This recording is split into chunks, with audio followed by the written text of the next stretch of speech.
창세기 2장 8절로 10절 말씀 제가 봉독합니다. 여호와 하나님이 동방의 에덴의 동산을 창설하시고 그 지으신 사람을 거기 두시고 여호와 하나님이 그 땅에서 보기 아름답고 먹기 좋은 나무가 나게 하시니 동산 가운데는 생명나무와 선악을 알게 하는 나무도 있더라. 강이 에덴에서 발원하여 동산을 적시고 거기서부터 갈라져 내 근원이 되었으니 아멘. 사랑하는 성도 여러분, 전 세계 및 전국의 9천여 개 지교의 성도 여러분, 지성전 성도 여러분, 전 세계 인터넷을 통해 예배드리는 모든 성도 여러분, GCN 시청자 여러분, 만민TV 시청자 여러분, 창세기 강의 49번째 시간입니다. 지난 시간에 에덴 동산에 대해 말씀드렸습니다. 성도님들은 에덴과 에덴 동산의 차이를 잘 이해하셨습니까? 많은 분들이 성경을 읽으면서 그 생각 속에 박혀진 그걸 생각하기 때문에 믿음이 축소돼요. 그리고 에덴 동산을 꼭 지구로만 한정하려고 하고요. 그래서 뭐 또 에덴 동산 하니까 우리는 동산하면 조그맣게 이게 조그만 범위로 보잖아요. 동산. 오늘 동산에 가서 놀다 그래서 에덴 동산도 그렇게 생각을 하는데 문제가 있는 거죠. 그 생각 자체가 잘못되었고, 또 왜 지구라고 보는지 하나님 말씀에 분명히 아담하고도 번성하고 여하튼 지배가 다스리고, 그리고 사망이 없는 생명이니까, 그리고 공해도 없고, 죽지, 그러니까, 병도 없고, 그러니까, 얼마나 잘 낳겠어요? 낳고 하면 금방 퍼질 건데, 지구 이거 채우는 거 금방이에요. 한 1000년만 한다 해봐요. 꽉 차버리죠. 사망이 없으니까. 그러면 하나님 창조하시고 지구 꽉 차가지고 그 다음에는 어떻게 돼요? 이 사람이 이렇게 자기 생각 속에 묶어버리니까 성경이 풀리질 않죠. 그리고 지금도 에덴 동산이 어딨냐고 찾는다고 하고, 저번에 했던 신문에는 아프리카에서 찾았던 그런 신문이 나온 거 봤습니다.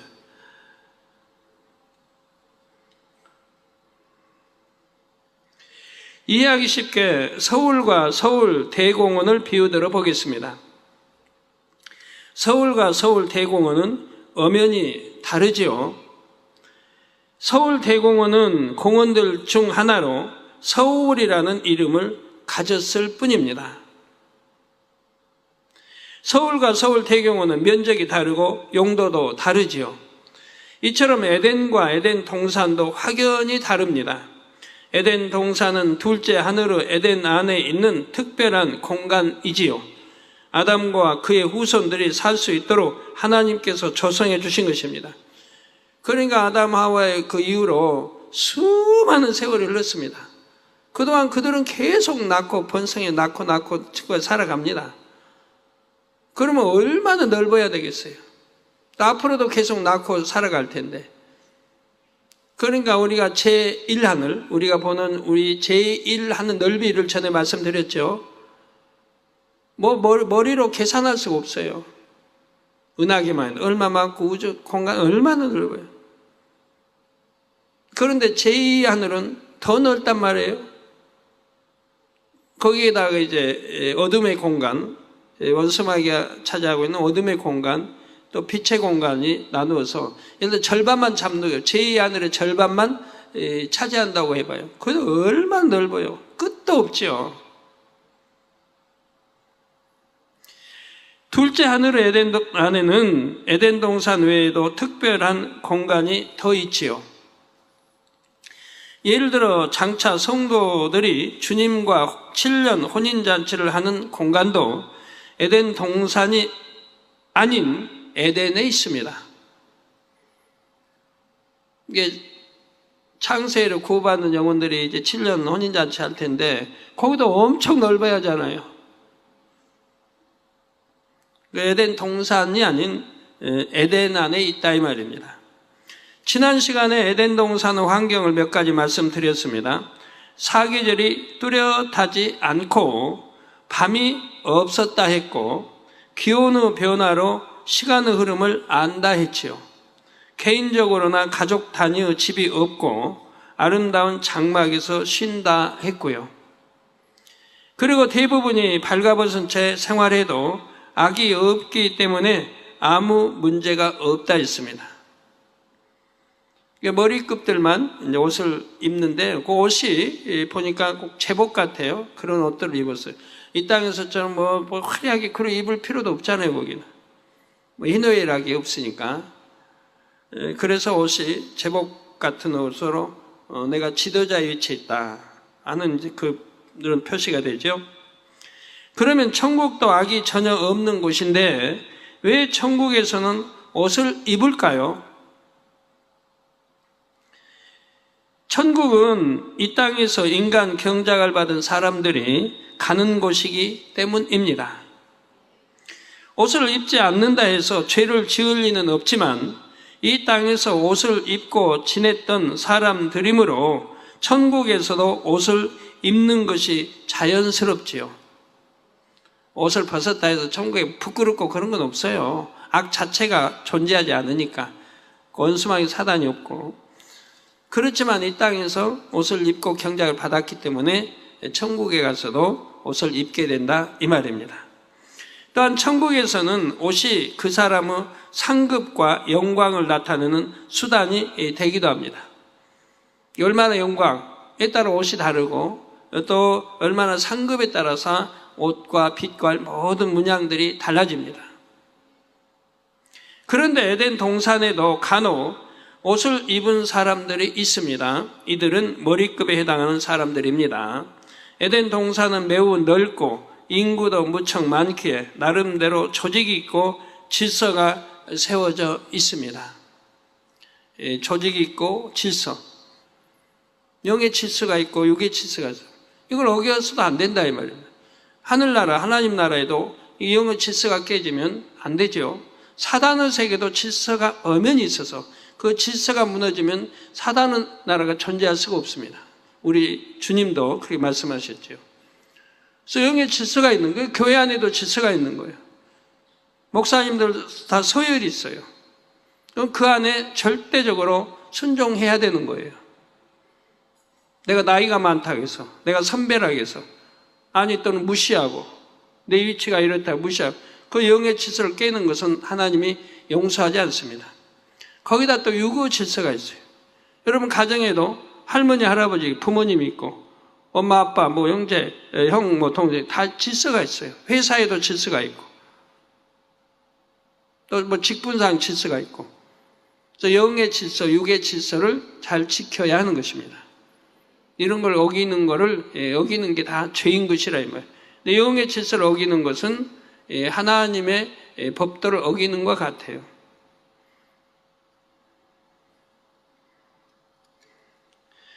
천사들도 다 질서가 있습니다. 뭐 천사장 밑에도 천사에도 계열이 있고 다 질서가 있어요. 여러분 또 섬기는 천사도 다 질서가 있어요. 여러분 천사 섬기는 천사가 한 명씩 다 이 땅에도 있는데 그 천사도 전부 서열이 달라요. 왜? 누가 더 영으로 들어갔느냐에 따라 섬기는 천사가 급이 높은 거예요. 더 영으로 들어갔냐? 그 섬기는 천사가 급이 높아요. 그러니까 여러분은 이 땅에서는 또 내가 나이 먹고 내가 뭐 장로고 이럴지 몰라도 천사들이 섬기는 거는 서열이 달라요. 아무리 어린아이라 해도 그 어린아이가 더 영적으로 높으면 그 어린아이를 섬기는 천사가 더 높은 거예요. 장로님 섬기는 천사보다 더 높은 거예요. 영적으로 누가 더 하나님 사랑하고 사랑받느냐, 영적으로 누가 더 높으냐에 따라서 그만큼 권세 있는 천사가 이제 함께하고 지킨다는 얘기입니다.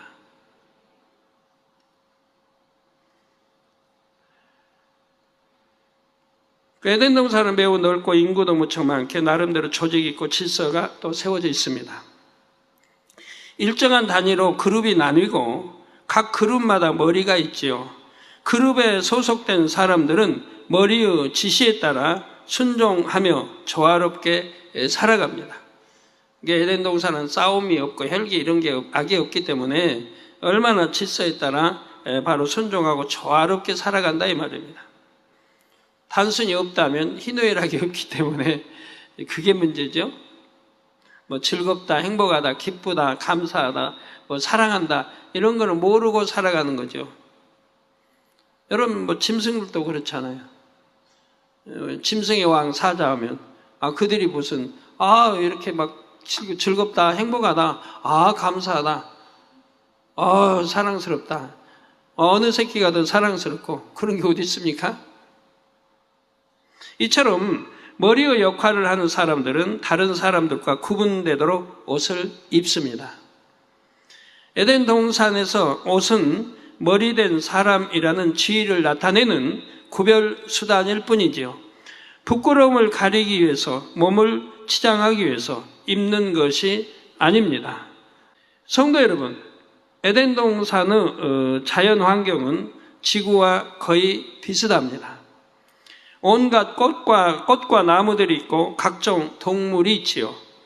새, 짐승, 곤충, 물고기를 비롯한 각종 동물들이 있습니다. 6일 창조 동안 지구에 창조된 동식물들이 에덴 동산에도 모두 있다고 보시면 됩니다. 그런데 같은 종류라 해도 지구에 있는 것과 에덴 동산에 있는 것의 빛깔은 매우 다릅니다. 비둘기를 예로 들면 지구에도 에덴 동산에도 흰 비둘기가 있지요. 그런데 같은 흰색이라 해도 그 빛깔이 확연히 다릅니다. 에덴 동산의 흰 비둘기는 눈부시게 밝고 맑은 흰빛이지요. 지구에 있는 흰 비둘기는 그렇지 못합니다. 그 빛깔의 차이를 이해하기 위해 한 가지 비유를 들어보겠습니다. 동일한 꽃을 동일한 조건에서 일반 카메라와 HD 고화질 카메라로 촬영했다고 합시다. 이때 어떤 카메라로 촬영한 꽃이 더 예뻐 보일까요? 화면에 HD 고화질 카메라. 고화질 카메라로 촬영한 꽃이지요. 이처럼 에덴 동산 동식물들의 빛깔이 지구의 것들보다 훨씬 곱고 아름답습니다. 에덴 동산은 악이 없는 영의 세계이기 때문입니다. 즉 에덴 동산 거는 오염될 일도 없고 창세일에 지금까지 오염되질 않고 변질될 일도 없기 때문에 하나님께서 처음 창조했을 때나 지금이나 동일하지요. 처음 그대로 깨끗하고 맑고 아름다운 상태를 유지하고 있습니다. 에덴 동산에는 지구처럼 높은 산은 없습니다. 완만한 언덕들이 군데군데 있어서 지형의 기복을 만들죠. 여기 이 땅에는 이게 오염됐지 않습니까? 아담 하와가 이제 불순종하고 쫓겨난 뒤로부터 시작해서 오염이 됐습니다. 그래서 이런 여름에 여러분 너무 싫어하는 이런 독충들이 나오고 모기도 나오고 파리 이런 것들이 다 생겨난 거예요. 그 뒤로 지구에는 그들이 뿌린 악취가 얼마나 많아요. 변이고 오염돼 가면서 색깔들이 변했고요. 그래서 흰 비둘기지만 비둘기 색깔이 어디 곱나요? 에덴 동산의 비둘기는 너무나 하얗습니다. 에덴 동산 하늘도 마찬가지고요. 오염되지 않은 하늘이니까. 하늘이 오염됐다 그런 게 아니고 이 공기 중 오염돼 가지고 그 오염된 곳을 뚫어봐야 되니까 맑은 하늘이 될 수가 없죠. 서울도 가끔 1년에 몇 번씩은 오염이 덜 된 하늘 때를 볼 수가 있는데 그때는 아주 높이 그때 별 본다면 아주 참 밝은 이런 별들을 볼 수가 있죠. 그러나 저기 산으로 가서 강원도도 산에 가서 보는 거하고는 전혀 하늘이 다르지 않습니까? 근데 그 하늘이라 해도 에덴 동산 하늘과는 더 다릅니다. 에덴 동산의 하늘은 너무 푸르다고 해야 되나요? 파랗다고 해야 되나요? 하늘이 파란 하늘, 파랗죠? 너무 파란 거예요. 비둘기도 너무 하얗고요. 저는 처음에 보고 깜짝 놀랐어요. 저렇게 하얀 것도 있나, 하얀색도 있나 할 정도로 비둘기 색깔도 너무 하얗고 에덴 동산의 하늘도 너무 파래가지고 이 땅에서 아무리 파란 하늘 봐도 비교가 안 되기 때문에 처음에 하나님 저에게 보여주실 때 제가 깜짝 놀랐습니다. 야, 에덴 하늘은 저렇게 파랗고 비둘기도 저렇게 하얗고 깨끗하고 다른 것들 보여준 게 다 그래요. 참 감사하게도 제가 보고 나서 그 다음에 파키스탄의 목사님이 2층에서 예배드리다가 그분 또 영안 열어주셔가지고 에덴 동산을 봤었죠. 그게 아마 두 번째로 제가 기억해요. 그 다음에 우리 성도님들 어디 교육 장소에 어디 나가서 그때 에덴 동산을 열어서 우리 성도님 많이 또 보게 했습니다. 지금은 이제 무한 단물태 가면 자주들 보시죠. 해외에서 오신 분도 그러고 에덴 하늘문을 열어서 거기 사람들, 나무들, 동물들 늘 보여주시고 계시는데요. 에덴 동산 사람들도 이제 가끔 늘 보여주시고 그러는데요. 자, 지구에는 높은 산이 있어서 멋진 경치를 만드는데 에덴 동산은 산이 없으니 경치가 밋밋할까요? 그렇지가 않습니다.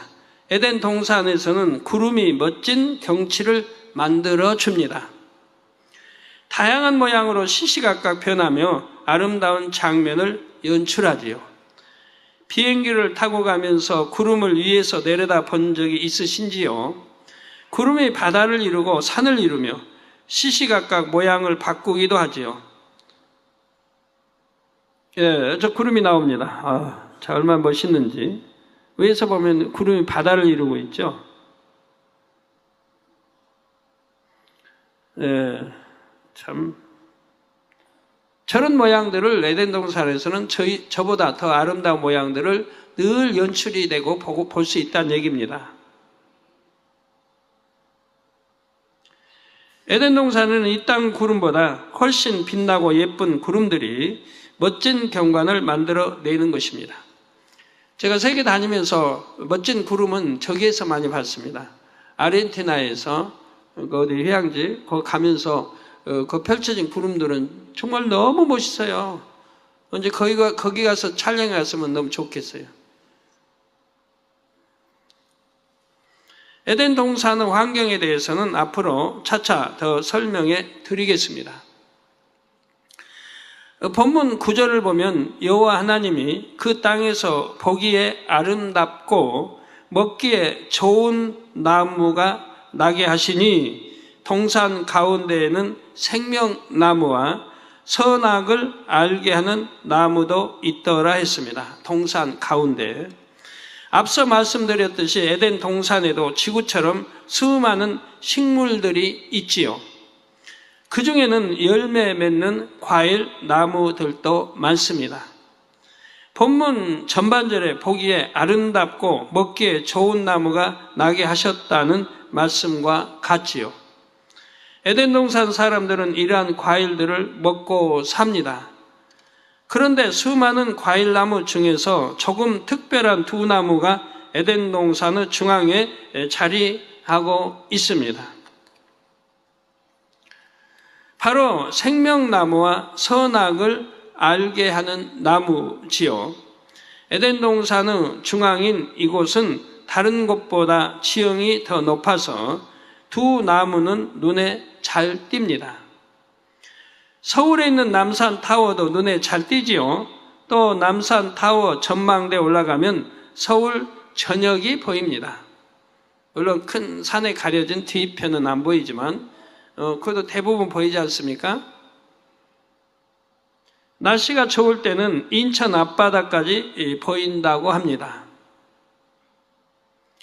이처럼 하나님께서는 에덴 동산 중앙에 두 나무를 두셨습니다.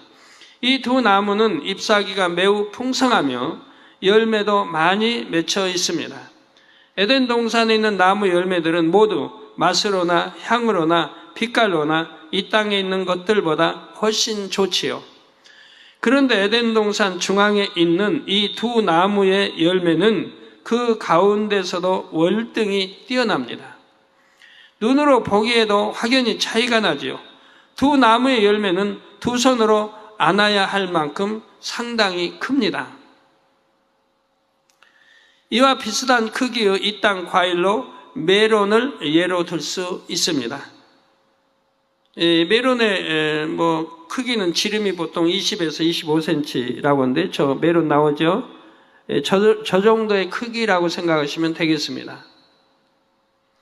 생명나무의 열매, 곧 생명과일과 선악을 알게 하는 나무의 열매인 선악과는 모양이나 빛깔이 분명히 다릅니다. 먼저 선악과는 이 땅의 과일 중에서 복숭아와 비슷한 모양이며 분홍빛입니다. 선악과 또 그리고 생명과일은 사과와 비슷한 모양의 홍조를 띱니다. 생명과일 지금 나오고 있죠.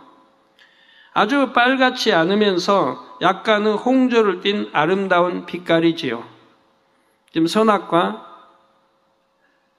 옆에 복숭아가 나오네.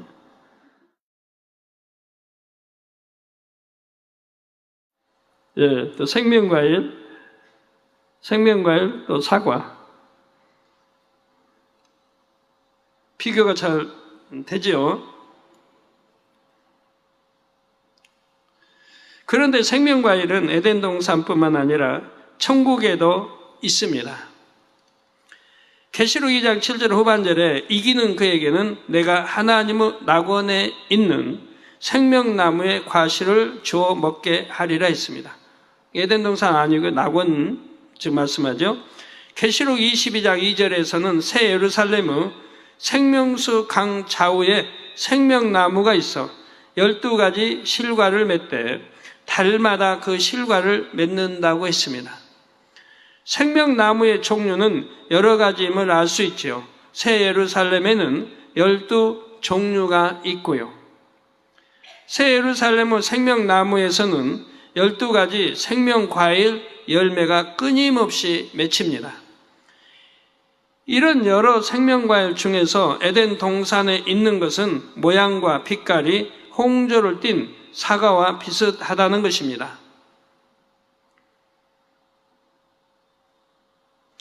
하나님께서 선악과와 생명과일의 모양과 빛깔이 확연히 다르게 만드셨기에 두 가지가 절대 헷갈리지 않습니다.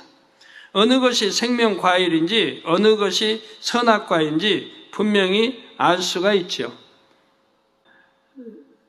사과하고 아까 복숭아하고 색깔이 완전히 다르죠. 그래서 확연히 구분이 된다 이 말입니다. 하나님께서는 두 가지 열매 중에서 선악과를 따먹지 말라고 하셨습니다. 그런데 아담은 결국 선악과를 먹고 말았지요. 두 과일은 모양도 빛깔도 다르기에 선악과가 생명과일인 줄 알고 실수로 먹었습니다라고 말할 수가 없습니다. 여러분이 이 땅에 사는 동안에도 삶 속에서 항상 선과 악을 만날 수 있고 영과 육을 만날 수 있습니다. 이때 무엇이 선이며 무엇이 악인지, 무엇이 영이고 무엇이 육인지 쉽게 구분할 수 있지요. 그래서 선악과일, 생명과일이 분명히 구분되듯이 선과 악 분명히 구분됩니다. 무엇이 영인지 무엇이 육인지 분명히 구분이 된다 이 말입니다. 자, 악이 선인 줄 알고 악을 택하거나 육이 영인 줄 알고 육을 택하는 경우는 거의 없습니다. 요한복음 6장 63절에 우리 예수님께서 살리는 것은 영이니 육은 무익하니라. 내가 너희에게 이른 말이 영이요 생명이라 말씀하셨습니다. 그래서 살리는 것은 영이라. 예를 들어 비유대로 우리 죄종들 비유를 들게요. 죄종들이 예를 들어 양떼들을 이제 만남에 있어. 예를 들어 양떼를 죄종이 만난다면 왜 만날까요? 내가 교구장이니까, 내가 지도교사니까 그래서 만날 수 있습니다. 만나되 또 교회 법이 절대로 한 남자가 한 여자와 양떼라도 만나게 돼 있지 않죠. 그래서 신방을 해도 반드시 우리 교구장, 남자 교구장 신방한 다음에 여 교구장, 여 권사님들 여자 2명 이상 대동하게 돼 있습니다. 또 나이도 더 좀 많으신 분들에서 대동하고 신방하게 돼 있어요. 혼자는 절대 여자 가정에 신방 못 가게 돼 있어요. 집사든 누구 가정이라도. 더군다나 성교회는 더 마찬가지고요. 반드시 혼자 여자 신방 갔다면 그건 분명히 음욕을 가지고 미혹하기 위한 나쁜 마음으로 가게 되는 겁니다. 그리 일체 못하게 돼 있는 겁니다. 그리고 또 양떼를 만나면 어떻게 하냐?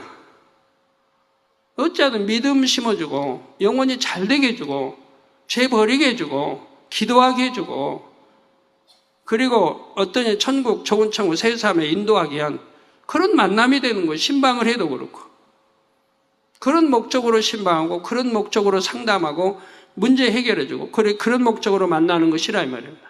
만남이 있어도. 그런데 그와 반대된 만남. 양떼를 만나서 뭐 극장에 가자 하고 놀러 간다든가 우리 놀러 가자 한다든가 또 명절이니까 뭐 추석이니까 생일이니까 해서 놀러 다닌다든가 이거는 그 양떼를 육으로 인도하는 거예요. 영이 아니라 반대인 사망으로 육으로 인도하는 결과가 되는 거죠. 이거는 절대로 영의 질서도 어기는 거고 하나님의 자녀들을 육으로 빠지게 하는 거. 놀이와 재미와 극장과 뭐 이렇게 빠지게 하는 거. 그래서 점점 하나님과 멀어지게 이렇게 해나가는 그런 결과인 것입니다. 얼마나 엄청난 결과예요. 놀아도 영적으로 놀아야 되는 거예요. 놀아도 노는 게 뭐 늘 노는 겁니까? 하나님은 시크하고 교육받고 시크하고 아버지도 하루씩 쉬는 날 주지 않아요? 체육대회도 뭐 주 안에 놀아도 다 영적으로 노는 거예요.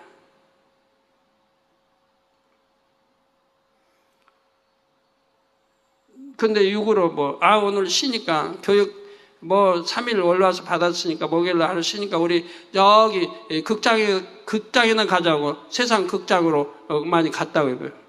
그러면 올라와서 교육받은 게 다 무효지요. 은혜 받고 은혜 다 떨어뜨리게 하는 것이고 그건 있을 수 없는 거죠.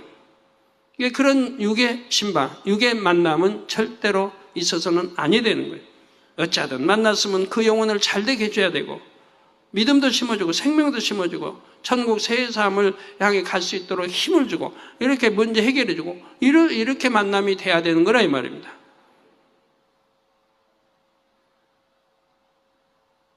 구제라도 도와주도 그가 힘을 받아 하나님이 잘하도록 신앙생활 잘하도록 구제도 하고 도와주는 거고요. 그래서 살리는 것은 영이며 육은 무익하다 이 말입니다. 내가 너희에게 이른 말이 영이요 생명이라 말씀하셨습니다. 그러므로 성도님들은 모든 선택의 기로에서 선한 편에만 서시고 오직 영을 취하시기 바랍니다. 여러분 안에 계신 성령님께서 선과 악을 분별할 수 있도록 도와주십니다. 또한 여러분이 영을 취할 때마다 기뻐하시며 신령한 은혜와 능력을 더해 주실 것입니다. 성도 여러분, 천상의 과일들은 그 향취와 맛이 신선하면서도 그윽합니다. 한 입 베어 물면 입안에서 살살 녹는 듯 하지요. 그럼 녹는 듯 하죠. 여러분 만약에 천국 가서 과일 먹는다면 입안 녹아버려요. 그러니까 찌꺼기가 남지 않아요. 그냥 살살 녹아버려요.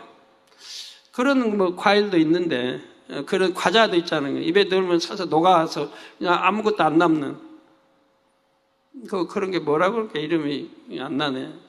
여하튼 그런 과자 있죠. 직사각형으로 된 있잖아요. 입에 넣으면 살살 녹아가지고 그냥 아무것도 안 남는. 천상의 과일은 입에 넣으면 살살 녹아서 그 향취와 맛이 너무 극하고 아름다워요. 그러면서 아무것도 남지 않기 때문에 화장실이 필요 없는 거예요. 천상에. 냄새도 필요 없고 향취와 아름다운 냄새만 나죠. 참 저 얼마나 감사한지 몰라요. 아버지 앞에.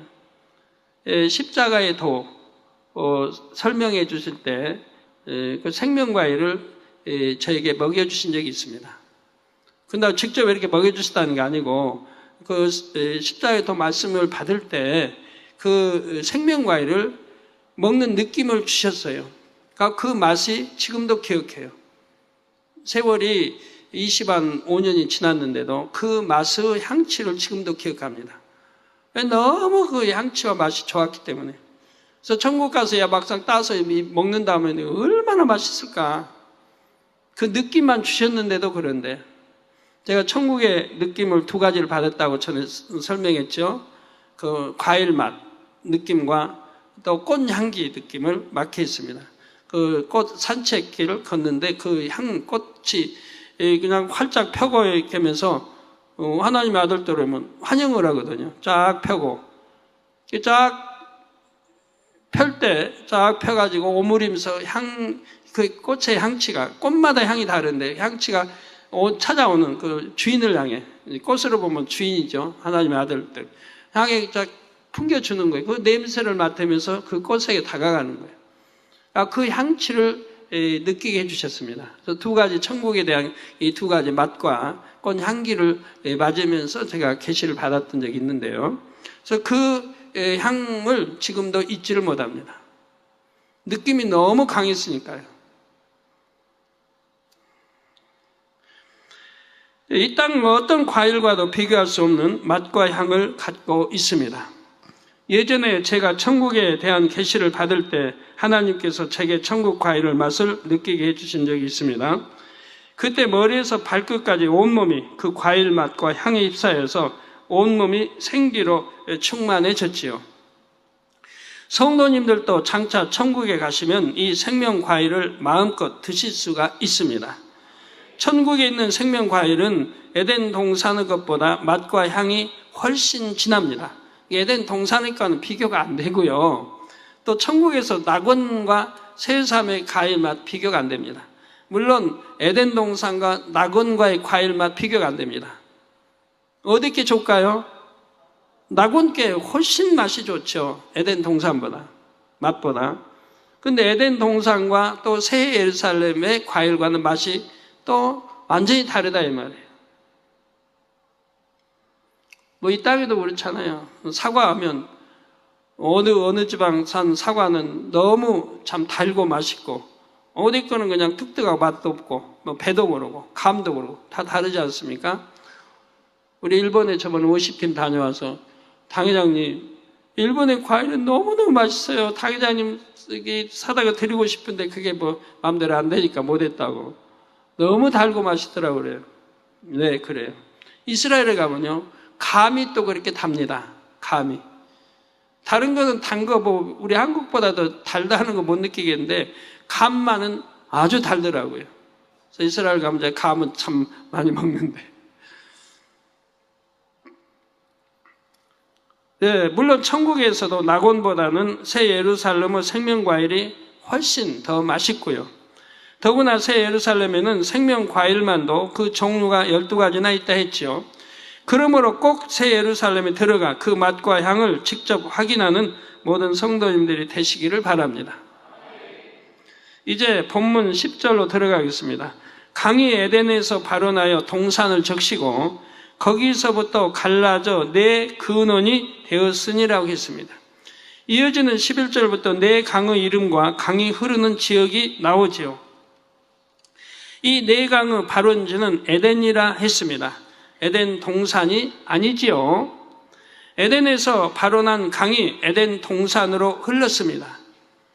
그러면 이 강의 발원지에 있는 물은 어떻게 생겨난 것일까요? 6일 창조 역사 중 둘째 날 지구를 덮고 있던 물 가운데 궁창이 생겼지요.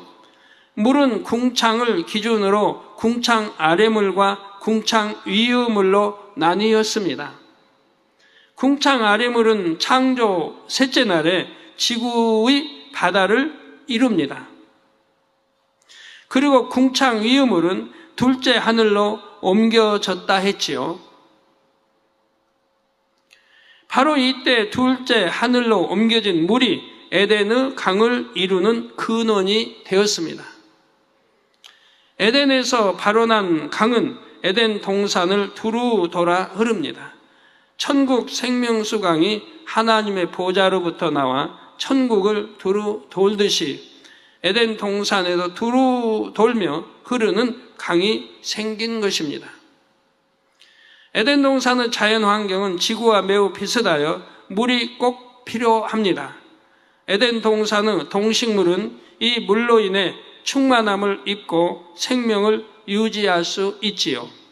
에덴 동산에서 살게 될 아담과 그의 후손들에게도 물이 필요했습니다. 그들은 생명의 존재이긴 하지만 흙으로 지어진 몸을 가졌지요.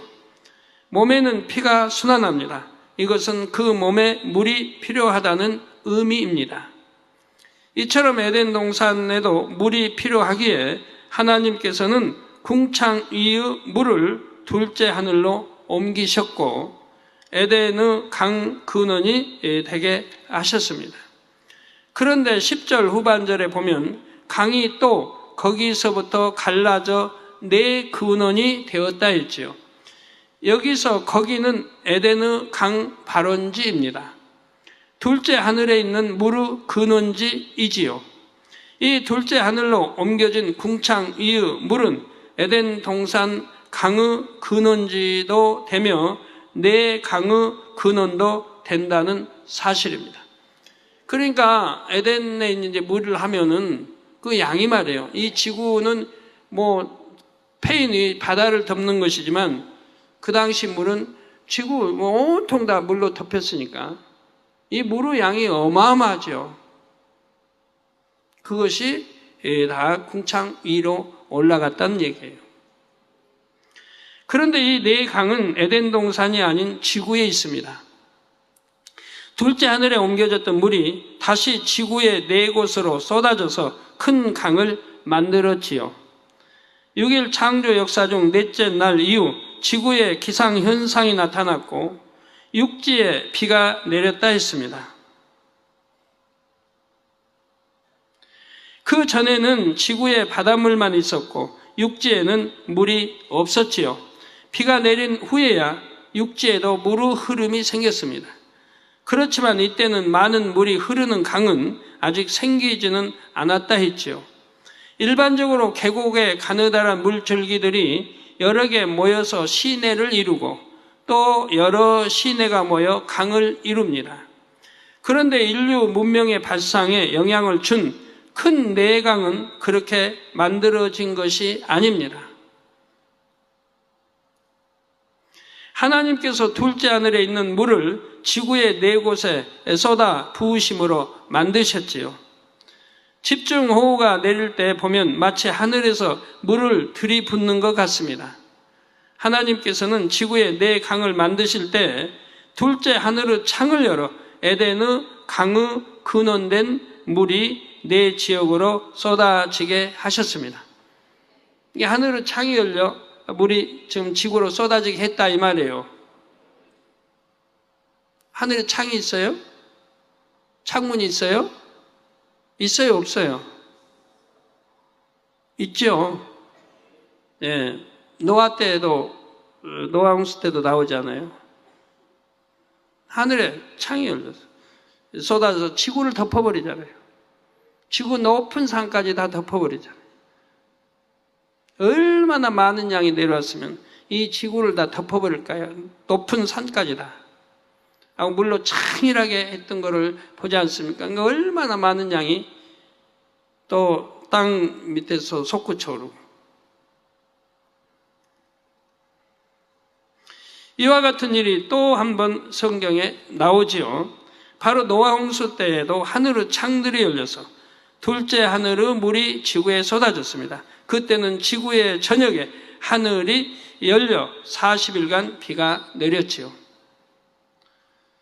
사람들이 좀 이런 거를 명심해서 성경 읽는다고 하면 야, 이게 우리가 알지 못하는 또 에덴이고 원수막이 사는 그런 공중 권세 잡고 사는 이런 것도 있고 또 만나가 내려오고 이런 걸 생각하면 뭔가 좀 기도하면은 영감으로 받을 줄 알아야 될 텐데 말이에요. 제2 하늘이 있고 에덴 동산이 있고 또 성경에 보면 창이 열리고 스데반 집사가 보니 하늘이 열리고 뭐 이렇게 곳곳에 나오잖아요. 그럼 우리 육으로 눈으로 보지 못하는 세계가 펼쳐져 있다는 것도 알아야 할 거라 이 말이에요. 우리 주님도 승천에 올라가시다가 구름 오는 늘 구름 났다는 사람 그 위치죠. 거기서 뿅 하고 사라지셨단 말이에요. 많은 사람이 보고 있는데 기왕이면 그냥 구름 없이 쫙 올라가는 거 보여주시지 왜 거기까지입니까? 거기에서 구름 속으로 주님이 사라지십니까? 바로 거기가 제2하늘, 물론 이제 여기는 제3, 4하늘에 올라가는 통로가 있기 때문에 그 통로로 사라지신 것이라 이 말이에요. 그러니까 구름으로 보지 않게 덮어버려. 아니면은 보는 사람들이 이상하잖아요. 분명히 저거 올라가도 거기서 뿅 사라져버리니까. 그래서 구름으로 딱 가리시고 구름 속으로 해서 그 공간을 타고 아버지 이제 하늘로 가시는 거죠. 만나도 마찬가지. 다 그렇게 해서 만나 내려오는데 만약에 인간은 생각을 동원하려면 제대로 하든가. 제대로 해봐요. 그럼 주님 계속 올라가고 계세요. 나중에 공기 없는 층을 가야 돼요. 나중에 추워서 어떻게 해요? 우리 해외 다닐 때 비행기 타면 바깥 온도가 마이너스 70도인데 우리 주님이 어떻게 해요? 추워서 얼어버릴 텐데 온몸이 공기 호흡할 수도 없고 어떻게 계속 올라가요? 올라가면 어디로? 계속 올라가요. 왜 여기까지는 생각이 미치지 못하나 몰라요. 그런 것이 생각이 미친다면 거기까지만 한정 지어야 돼요. 우리가 주님이 오르시고 구름으로 덮으시고 거기에 어떤 비밀이 있나 보다. 거기서 사라지시는 또 이게 이제 노아우스 때 물들이 이렇게 막 쏟아져 그 많은 물이 쏟아 지구를 덮고 또 출애굽한 백성들이 그 이제 만나를 통해 그렇게 먹고 살고 하는 거 보면 뭔가 있나 보다. 이것쯤은 생각하고 기도해 봐야 할 거 아니에요? 홍해가 갈라졌다. 홍해를 건넌다. 그러면 어떻게 물이 갈라진 사이를 건널 수 있을까? 지금 물은 갈라져 있으면 지금 그 이제 강렬한 통풍 바람이 계속 불고 있다는 건데 바람이 안 불면 물이 또 합쳐버리잖아요. 그럼 계속 불고 있는데 그 강한 바람을 뚫고 어떻게 그 많은 사람이 어떻게 짐승 마차 모든 것이 지나갈 수 있었을까? 좀 이런 것도 생각해 봐야 할 거 아니에요. 근데 이런 거는 전혀 생각 없이 성경 읽고 그냥 다 인간을 동원해가지고 한단 말이에요. 우리 교회는 얼마나 감사합니까? 예? 이런 거 하나를 풀어주니. 40일간 비가 내렸죠. 그 결과, 구름 또 나타나고 사라지는 거 보여줘. 그 결과 지구의 가장 높은 산까지 물속에 완전히 잠기고 말았습니다. 이에 대해서는 7장에서 다시 자세히 설명드리겠습니다. 그러면 하나님께서는 왜 이처럼 지구에 굳이 4개의 강을 친히 만드셨을까요? 이는 4라는 숫자가 지닌 영적인 의미와 연관이 있습니다. 4는 먼저 고난을 의미합니다. 이스라엘 백성들이 애굽에서 종살이한 횟수가 약 400년이고 출애굽 후 광야 생활한 횟수는 40년이지요. 우리 예수님께서 공생애를 시작하실 때도 40일 금식 기도를 하셨습니다. 다음으로 사는 사람의 수이자 땅의 수입니다. 그래서 땅의 온 지면을 나타낼 때 동서남북으로 사방을 표현하지요. 하나님께서 강을 3개만 만드실 수 있고 7개를 만드실 수도 있습니다. 그런데 4가 땅의 수요 사람의 수이기에 4개를 만드신 것입니다. 아담이 이 땅으로 쫓겨나면서 인간 경작이 시작되면 사람들은 이 4강을 중심으로 번성하지요. 이 4강 유역은 세상 사람들이 말하는 인류 문명의 발상지와도 겹칩니다. 성경에 나오는 이 지명이 우리 역사상에도 인류 역사에 참 세계 문명의 발상지들이라 이 말입니다. 사람이 살아가기 위해서는 물이 절대적으로 필요하죠.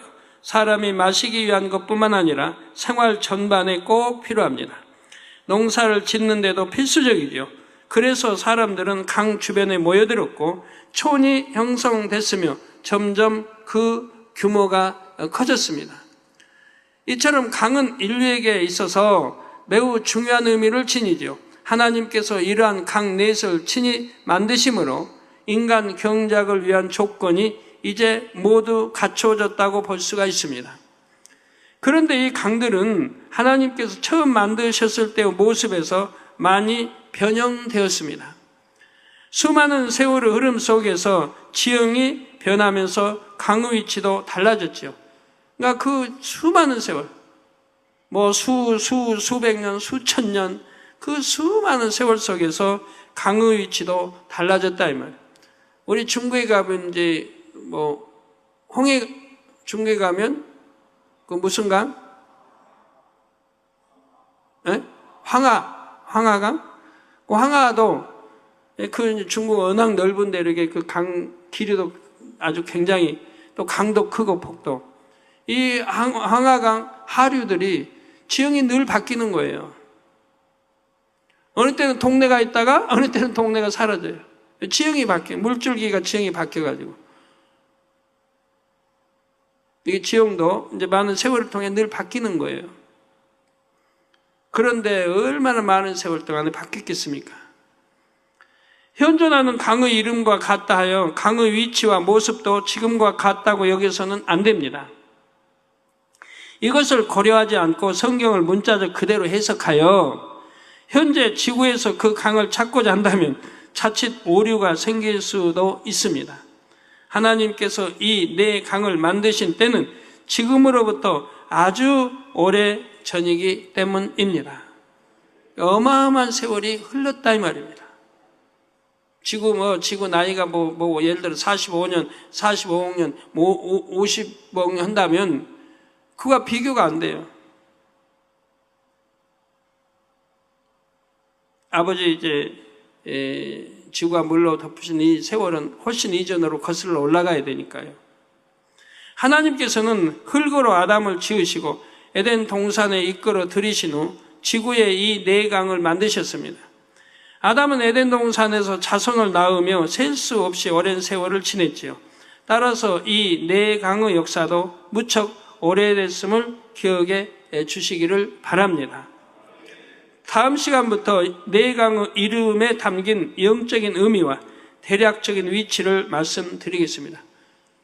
다음 주는 제가 에스토니아 가고 그 다음 주에 와서 선교보고를 할지 아니면 창세기 강의를 할지는 이제 봐야 알겠지만 굉장히 어렵습니다. 다음에 전할 말씀은 이 네 강의 이거는 좀 어려워요. 결론을 말씀드립니다. 사랑하는 성도 여러분, 오늘은 에덴 동산의 환경과 동산 중앙의 두 과일 그리고 에덴에서 발원한 강을 말씀드렸습니다. 에덴에서 발원한 강은 에덴 동산을 두루 적시고 흐르며 그곳의 동식물들에게 생명과 충만함을 줍니다. 또한 에덴의 강 발원지의 물은 지구의 네 곳에도 쏟아져서 큰 강을 만들었다 했지요. 강은 인간이 살아가는데 필수적인 물을 공급해 줍니다. 그래서 사람들은 강 유역에 모여들었고 문명을 발달시켰습니다. 하나님께서는 이처럼 사람에게 필수적인 물을 얻을 수 있는 강을 친히 지구의 네 곳에 만들어 주셨지요. 사람은 육으로 물을 떠나 살 수 없듯이 영으로도 물을 떠나서는 살 수가 없습니다. 영적인 물인 하나님의 말씀 안에 있어야 참으로 복된 사람이 될 수가 있지요. 시편 1편 3절에는 하나님의 말씀을 즐거이 주야로 묵상하는 사람이 받는 복에 대해 다음과 같이 말씀하셨습니다. 저는 시냇가에 심은 나무가 시절을 쫓아 과실을 맺으며 그 잎사귀가 마르지 아니함 같으니 그 행사가 다 형통하리로다. 거둠의 2010년 이제 육적으로도 추수의 계절이 되었습니다. 성도님들의 삶에는 어떤 과실이 맺혔으며 삶이 얼마나 윤택해졌는지요. 범사에 얼마나 형통한 복을 받고 있습니까? 몸과 마음이 늘 하나님의 말씀 안에 거한 분들은 분명 많은 열매를 맺으며 범사가 형통할 것입니다. 이제후로 더 많은 성도님들이 복 있는 사람이 되어 아름답고 온전한 열매로 영광 돌리시기를 주님의 이름으로 축원합니다. 기도하겠습니다. 바로 환자에 의한 기도하겠습니다. 아버지 하나님, 친히 안수해 주옵소서. 머리에서 발끝까지 오장육부, 뼈마디, 신경, 조직, 세포, 성령의 불로 태워 영육간에 강건하게 도와주시옵나이다. 페루의 이재호 목사 10월 24일 미국 워싱턴 만민교회 창립 6주년 기념예배며 손수건 집회 인도 잘하도록 로베르트 아마존 지역의 교회가 세워지고 어린이들과 젊은이들이 신앙생활 잘할 수 있도록 축복해 주시고, 캐나다의 전태무 목사 10월 31일 밴쿠버 만민교회 손수건 집회 축복해 주시고, 콩고의 이호수 목사 콩고 WCDN 세미나가 충만하게 잘 진행되도록 축복해 주시고, 케냐의 비말샤 폐와 콩팥 기능 약화, 성령의 비롯해 강건함 입으라 빛의 멸, 의식도 돌아오게 하시고, 아버지 미국의 비탈리 피시버그 목사 10월 31일 하나님의 지혜와 권능 만민교회 손수건 집회 잘 인도하도록 손수건 기도 통해 뉴욕에 유행 중인 독감 및 합병증이 성도들에게서 물러가도록 축복해 주시고, 콜롬비아의 마리아 혈액 피부 질환 성령의 비롯해 받고 깨끗함 에델마 모든 성도들이 영적으로 깨어날 수 있도록, 알드린 뇌성마비 물러가라 빛의 마라, 페르난도 우울증아 물러가라 빛의 마라, 칠레 막시 밀리아노 발달 장애 물러가라. 아버지 온전케 축복해 주시고, 전도에 정부의 모든 핍박이 물러가도록 역사해 주시옵나이다. 한진천 심장 비대 콩팥 질환 성령의 비롯해 받고 깨끗함을 평만민교회 정부의 허가 받고 성전 건축 이루며 모든 성도들이 회개하고 죄담을 헐도록 축복해 주시고, 린메 이펑 10일 금식기도 잘하도록, 남편 누성치 취업하고 빌려줄 돈 받도록, 순아이홍 남편이 죄를 용서받고 핍박하지 않도록 역사해 주시옵나이다. 아버지 시공간 초월하여 역사해 주옵소서. 우리 성도들 두 눈도 잘 보이고 귀도 열어 잘 들리고 위장, 심장, 신장, 콩팥, 폐간 성령의 불로 댐받고 깨끗함 얻으라. 각색 질병 근화 물러가라 깨끗함. 아버지 하나님, 정령이 사망 이런 죄 짓지 않도록 은혜 주시고 능력 주시기 원합니다. 이길 수 있는 힘 주시기 원합니다. 구원받을 수 있도록 은혜 주시고, 아버지 이제 70% 됐다 했습니다. 나머지 30%에서 아버지 더 많이 아버지 정하신 구원의 수에 들어올 수 있도록 역사해 주시기 원합니다. 아버지 더 드러내신다 했습니다. 빨리 드러내서 회개해서 아버지 구원에 이르도록 축복해 주시기를 원합니다. 아버지 감사합니다. 마비된 것도 물러가라. 피부병도 물러가라. 깨끗함 입으라. 2부 시간도 충만히 함께하여 주옵소서. 예수 그리스도의 이름으로 기도합니다. 아멘.